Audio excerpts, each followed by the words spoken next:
Fala, meu povo! Voltando então para gravar o último bloco dessa nossa primeira aula, ainda relativa sobre a teoria geral do crime. Agora a gente vai falar um pouquinho sobre sujeitos do crime, objetos de um crime, e em seguida a gente vai fazer uma análise do iter criminis. Cognição, preparação, execução, consumação de um crime e dentro do iter criminis analisar o instituto da consumação e da tentativa, as espécies de tentativa que nós temos e depois vamos falar um pouco sobre a teoria da ponte de ouro e da teoria da ponte de prata, trazendo aí aquelas famosas situações que trazem a desistência voluntária, o arrependimento eficaz, o arrependimento posterior. Institutos muitíssimos importantes que são muito cobrados na prova da FGV. Então vem comigo, vamos lá. Sujeitos e objetos de um crime. Pessoal, sujeito de um crime ele pode ser o sujeito ativo e o sujeito passivo. Lembrando que sujeito ativo de crime é ser humano. Mas a pessoa jurídica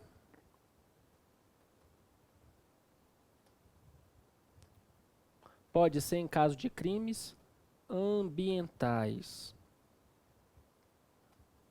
E quando a gente fala em sujeito passivo, nós temos o sujeito imediato do crime,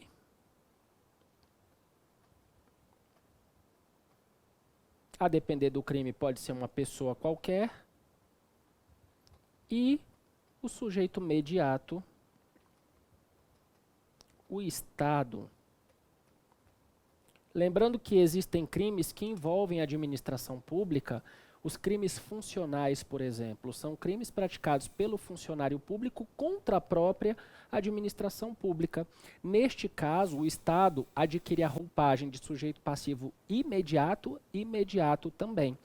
Então, quando a gente fala em sujeitos de um crime, nós temos o sujeito ativo, que se subdivide em autor, coautor e partícipe.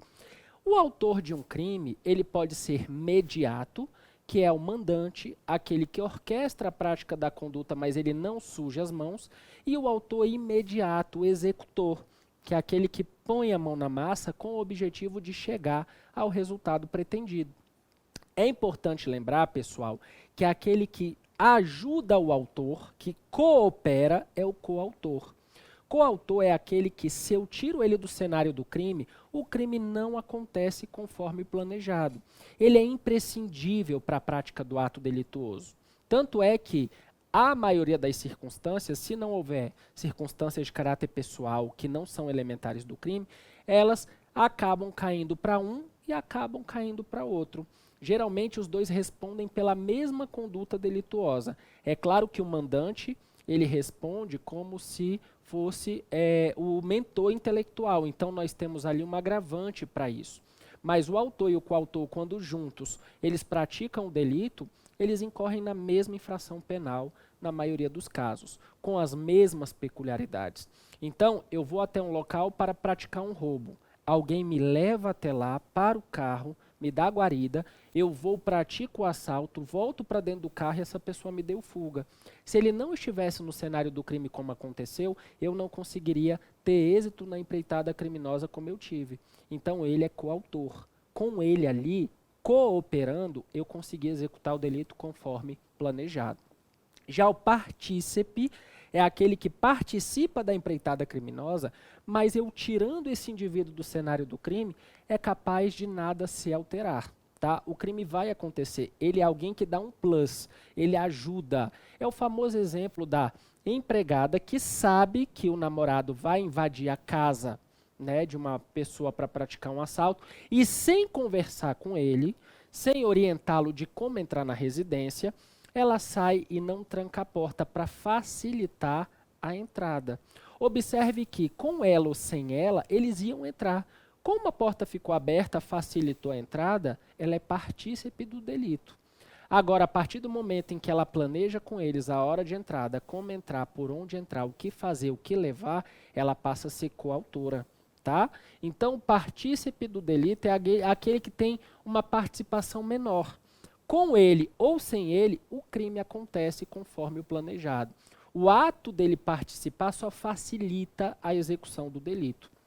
Então, o partícipe ele tem uma causa de diminuição de pena prevista no artigo 29 do Código Penal, quando o crime envolve concurso de agentes, concurso de pessoas, visto que cada um responde na medida da sua culpabilidade. O que é importantíssimo, pessoal, quando a gente fala de autoria do crime, lembrar: cada um responde na medida da sua culpabilidade. Suponha que dois indivíduos se unam com o objetivo de furtar uma loja. Eles vão até o local para furtar esta loja. No meio da empreitada criminosa, a vítima percebe o furto e começa a gritar. Um deles, sem que o outro saiba, saca uma arma e mata a vítima.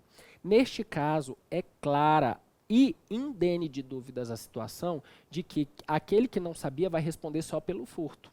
O segundo responde pelo latrocínio, tá? Agora, a partir do momento em que os dois saem, ainda que só um leve a arma, mas esse saiba que esse está levando a arma, esse passa a coadunar com o dolo desse. Então, os dois passam a ter o dolo de latrocínio e os dois respondem, ainda que só um tenha pego a arma, ainda que só um tenha efetivamente atirado. Ok? Então, essa peculiaridade para falar de autores de crime é muito importante para que a gente possa identificar algumas peculiaridades. E nessa perspectiva ainda também, pessoal, é importante falar sobre autoria colateral e autoria incerta. Quando, por exemplo, A e B querem matar C, A e B se unem para matar C, A dá um tiro de lá, B dá um tiro de cá, para as duas balas pegarem C e C ir a óbito, os dois respondem por homicídio em concurso de agentes. Os dois são autores e executores desse homicídio. Eles agiram com desígnios de vontades para matar a vítima C. Ok? Com isso não tem nenhuma discussão. Os dois agiram em concurso, não há o que se falar. Contudo, observe a seguinte hipótese. A pega sua arma, B pega sua arma. Nenhum dos dois se conhecem, os dois não conversaram, mas os dois querem matar C. A atira e B atira. Ok, os dois estavam com 38 nas mãos. A bala vai e mata a vítima C. O laudo cadavérico aponta que a vítima morreu em decorrência de instrumento pérfuro contundente, a bala de um 38. Beleza, qual foi o 38 que matou a vítima? O de A ou o de B? Olha que interessante. Se o laudo apontar que a bala que matou foi a de A atirou e matou. Quando a bala de B estava vindo, a vítima já estava morta, mas quando o tiro foi dado, a vítima ainda estava viva. Isso quer dizer que quando B atirou, o objeto ainda era próprio, ainda tinha vida humana para ser destruída. Mas A matou primeiro. Então A responde por homicídio consumado e B responde por tentativa de homicídio. Por que tentativa de homicídio? Porque por circunstâncias alheias à vontade de B, A matou primeiro. Se a vítima tivesse morrido pouco antes de um infarto fulminante, quando os dois atiraram, suponha, A e B atiraram, a vítima já estava morta, crime impossível para os dois. Não tem como matar quem já morreu de um infarto fulminante. Uma causa pré-existente, absolutamente independente, que por si só levou a vítima à morte. Quando A atirou, a vítima já estava morta. Quando B atirou, a vítima já estava morta. Para o crime de homicídio, crime impossível, por absoluta impropriedade do objeto, conforme a gente vai retratar já já. Mas o que eu quero que vocês entendam. Os dois atiraram, vítima morta anteriormente, crime impossível. A atirou, B atirou. A bala de A matou, a bala de B chegou depois. A, homicídio consumado, B, tentativa de homicídio. Agora olha o que interessante. A atira, B atira. Ambos com 38. As balas vão, respectivamente, matou a vítima. O laudo pericial atesta que a vítima morreu por instrumento pérfuro contundente, mas ela não consegue precisar se quem matou a vítima foi a bala de A ou a bala de B. Nesse caso, há uma dúvida sobre quem efetivamente gerou a morte da vítima, indúbio pro réu. Os dois respondem por tentativa. Por quê? Porque A pode ter matado primeiro. Nesse caso, ele responderia por consumado e B por tentativa. B pode ter matado primeiro. Neste caso, B responde por consumado e A por tentativa.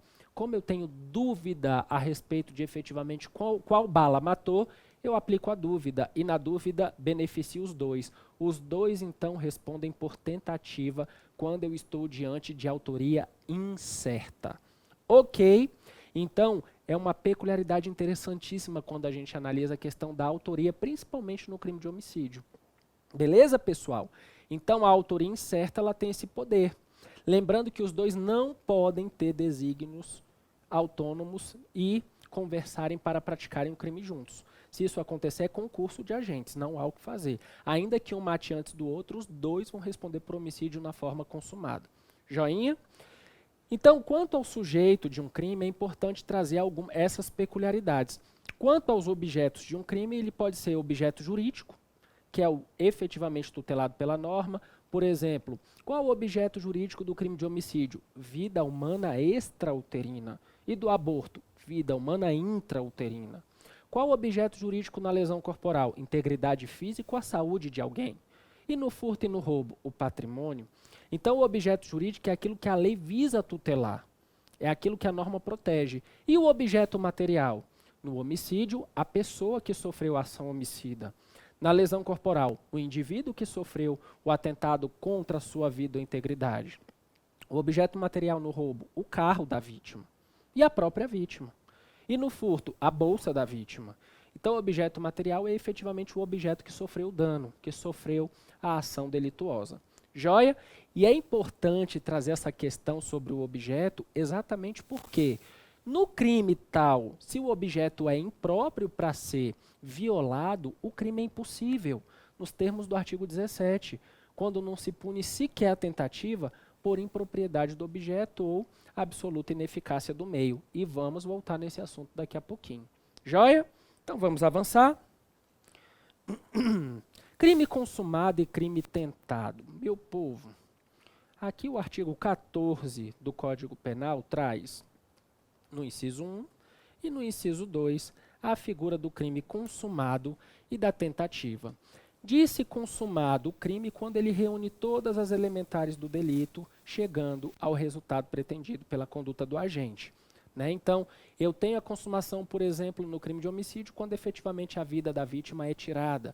No crime de roubo, quando ela é constrangida e o patrimônio é subtraído. No crime de furto, quando há inversão da posse, assim como acontece no roubo com o patrimônio. No crime de lesão corporal, quando a vítima é violentada, quando ela é agredida na sua integridade física ou na sua saúde. Então, nessa perspectiva, a consumação é quando a conduta reúne todos os elementos do fato típico, tá? Quando os verbos nucleares da conduta são efetivamente praticados pelo agente. E a tentativa? A tentativa se dá, pessoal, quando, por circunstâncias alheias à vontade do agente, ele não consegue efetuar a conduta trazida pelo verbo nuclear. Então, ele quer matar uma pessoa, ele dá 2 tiros e erra os 2 e a vítima consegue fugir.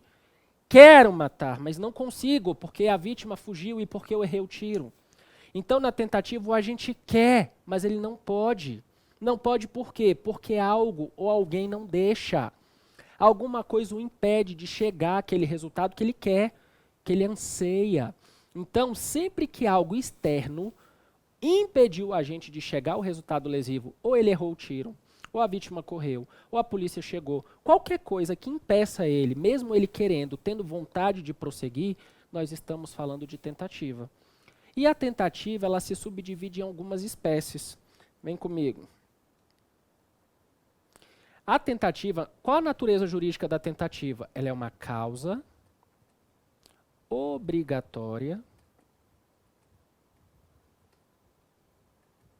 de diminuição de pena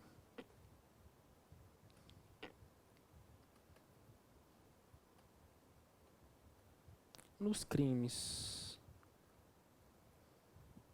que a comportam. Como assim, Anderson? Tem crime que não comporta tentativa? Tem. Falaremos daqui a pouco sobre eles. Mas um exemplo clássico de crime que não admite tentativa é um crime culposo. Além disso, os crimes chamados de unissubsistentes, como é o caso da injúria verbal, omissão de socorro, esses crimes, pela natureza deles, não admitem tentativa. E existem outros que a gente vai mencionar durante as nossas aulas. Mas a regra é que os crimes, sim, admitem tentativa. Quando? Quando a gente quer, mas não pode. Não pode por quê? Porque uma circunstância alheia à sua vontade, algo, alguém ou alguma coisa o impede de prosseguir com os atos executórios e assim chegar à consumação do crime. Quais as espécies de tentativa que nós temos no ordenamento jurídico? Vamos lá. A tentativa, pessoal, ela pode ser vermelha, também chamada de cruenta, também chamada de com sangue. Essa tentativa é aquela tentativa na qual a vítima é atingida pelo agente, mas ele não consegue consumar o delito por conta de circunstâncias alheias à sua vontade. Nós temos, de outra sorte, a tentativa branca, também chamada de incruenta, também chamada de sem sangue, que é aquela no qual a gente tenta praticar atos executórios, mas não acerta a vítima. Ele dá 3, 4 tiros, não acerta nenhum. Então, nessa perspectiva, ele responde pelo crime na forma tentada. Por quê? Porque ele é ruim de tiro, não acertou nenhum tiro na vítima, mas ainda assim ele vai ser julgado pelo crime na forma tentada. E observem que a tentativa ela reduz a pena de 1 a 2 terços. Qual o critério que o juiz tem para fazer esse caminho de 1 a 2 terços? Exatamente o número de golpes que o agente deu e o número de golpes que ele acertou na vítima. Então, a tentativa ela tem um parâmetro para ser alcançada quando o julgador vai fazer a dosimetria de pena. E lá na terceira fase da dosimetria, que é onde ele aplica as causas de diminuição, que vai incidir a tentativa de um delito. Ok? Então, é importante lembrar, pessoal, que a tentativa ela tem essas peculiaridades. E quando a gente analisa o iter criminis, a gente vai falar disso agora. Nós temos a cognição, a preparação e execução.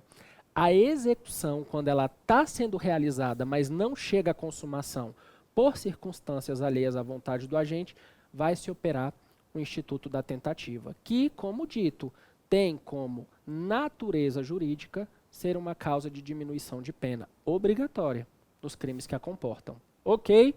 Vamos lá, continuando então. Analisando o iter criminis. Cognição. O agente está pensando em cometer um crime. Essa fase é punível? Não. Não se pune o pensamento. A pessoa pode ter vontades, ela pode querer dar um soco em alguém, ela pode querer xingar alguém, ela pode querer voar em alguém, dar uns tapas, mas o simples fato de ter vontade e pensar em fazer não é punível. Nós estamos ainda na fase do pensamento, na fase cognitiva. Não se pune a fase cognitiva. Qual a próxima fase? Preparatória. A fase de preparação é punível? Em regra, não. Por que em regra? A preparação de um crime pode ser punível se aquele ato preparatório por si só já constitui um crime autônomo. Mas eu não vou ser punido pela tentativa do crime posterior, e sim pela prática do crime que eu estou praticando. Exemplo, eu quero matar alguém. Para matar alguém, que é muito mais forte que eu compro uma arma de fogo para ficar com ela alguns dias e talvez daqui a 1, 2 semanas matar esse indivíduo. Só que antes de eu dar início aos atos executórios do homicídio, eu sou preso numa blitz porque eu estava com essa arma dentro do carro. Eu posso ser preso por tentativa de homicídio? De jeito nenhum. Eu não dei início aos atos executórios ainda. Então, neste caso, o ato preparatório para uma possível tentativa de homicídio já é punível, já constitui o crime de porte ilegal de arma de fogo. Mas observem, pessoal, que isso é exceção. O ato preparatório de um crime, quando ele não é uma conduta típica, ele não é crime. Tá? Se preparar para praticar um delito por si só não constitui ato punível. Eu quero matar uma pessoa com uma enxada. Aí eu vou a uma loja, uma agropecuária, e compro uma enxada. A enxada está guardada na minha casa. Eu não posso ser preso por uma tentativa de homicídio por ter comprado a enxada. A tentativa só admite a possibilidade da punição a partir do momento em que os primeiros atos executórios são praticados pelo agente com o objetivo de chegar ao resultado naturalístico. Beleza? Próximo. Execução. Aí sim, aqui nós estamos falando de um ato efetivamente punível. Então, a execução é quando o agente pratica condutas voltadas a alcançar o resultado lesivo. Tá ok? O que é importante lembrar? Comecei a executar o crime, buscando chegar ao resultado. No meio da execução, algo, alguma coisa ou alguém impede que eu consiga continuar a praticar condutas para chegar a esse objetivo. Observem que aqui nós teremos a incidência do instituto da tentativa. Quero, mas não posso. Ou seja, algo me impede, algo não deixa que eu prossiga com os atos executórios contra a minha vítima. Então, neste caso, responderei eu por tentativa. Ok? Contudo, pessoal, nós temos que lembrar algumas peculiaridades. Deixa eu só ver aqui. Algumas peculiaridades dentro do intercrimes. Vem comigo. Pensei, preparei, executei. Dei 3 tiros, não consegui matar a vítima. Por quê? Porque a polícia chegou, eu saí correndo para não ser preso e a vítima ficou no chão. A vítima, então, está internada, mas não morreu. Eu vou responder, então, eu queria o quê? Homicídio. Consegui? Não. Por quê? Porque a polícia chegou. E a polícia chegou e não deixou eu matar. Se eu não conseguir matar, eu respondo por tentativa. Ou seja, eu queria, mas não consegui. Contudo, a partir do momento em que eu inicio a execução de um delito, pode ser que, no meio do ato executório, eu desista. Eu quero matar a vítima. Dei um tiro na perna, a vítima está caída, ela não consegue mais se levantar. Dei um tiro na outra perna, ela está totalmente sem forças para correr, se arrastar, fazer o que for. Eu tenho mais 2 balas e posso executá-la com um tiro na cabeça. Quero? Não. Ou seja, posso, mas não quero. Se eu posso, mas não quero, viro as costas e vou embora, houve o que o artigo 15 chama de desistência voluntária. A desistência voluntária, ela é trazida através da teoria Ponte de Ouro e ela faz com que o agente responda só pelos atos já praticados. Ponte de Ouro no sentido de que ele é beneficiado. Imagine, ele ia responder por homicídio, que é um crime extremamente grave. Ele volta uma casinha para trás. Ele responde só pela lesão corporal. Então, pessoal, a desistência voluntária ela se opera durante os atos executórios, em que o agente pode continuar, mas ele não quer continuar. Ele para a execução por quê? Porque ele quis. Então, ele responde só pelos atos já praticados. Na mesma perspectiva, eu tenho o arrependimento eficaz, que também faz parte da teoria da Ponte de Ouro, que também está no artigo 15 do Código Penal. O agente pode continuar, né? Ele executou tudo o que tinha para fazer. Está só esperando a vítima morrer, ela está agonizando ali no chão. Ele parou a execução, mas ele interveio. E ele interveio de uma forma que o ato dele salvou a vida da vítima. Ele pegou a vítima, levou a vítima ao hospital e a vítima foi salva. Por quê? Porque houve intervenção efetiva dele. Então, o arrependimento eficaz ele se dá após a execução, antes da consumação. E ocorre quando o agente pratica um ato que é capaz de impedir o resultado lesivo. Da mesma forma que a desistência voluntária, no arrependimento eficaz, ele responde só pelos atos já praticados. Então, tanto na desistência voluntária quanto no arrependimento eficaz, ele pode, mas ele não quer. É ele que faz algo que não permite que o resultado lesivo ocorra. E o arrependimento posterior? No artigo 16, fala da ponte de prata. O arrependimento posterior é uma causa de diminuição de pena em crimes que não têm violência ou grave ameaça e o agente, depois, por exemplo, de quebrar um objeto da vítima ou subtrair um objeto da vítima, vai lá e repara o dano. Ele devolve o bem antes do recebimento da denúncia. Então, neste caso, o agente é beneficiado, mas não tanto quanto no arrependimento eficaz na desistência voluntária, porque ele responde pelo crime como se fosse consumado, mas com uma pequena redução na sua pena. Beleza? Então, aula que vem a gente vai voltar a explorar um pouco mais esses institutos ainda dentro da teoria do crime, porque eles são muitíssimos importantes para que a gente possa aí tombar a FGV. E eu quero que você conte demais conosco para essa missão. Um beijo no seu coração e a gente se vê já já dando continuidade à teoria do crime no nosso lindíssimo direito penal. Até mais, gente.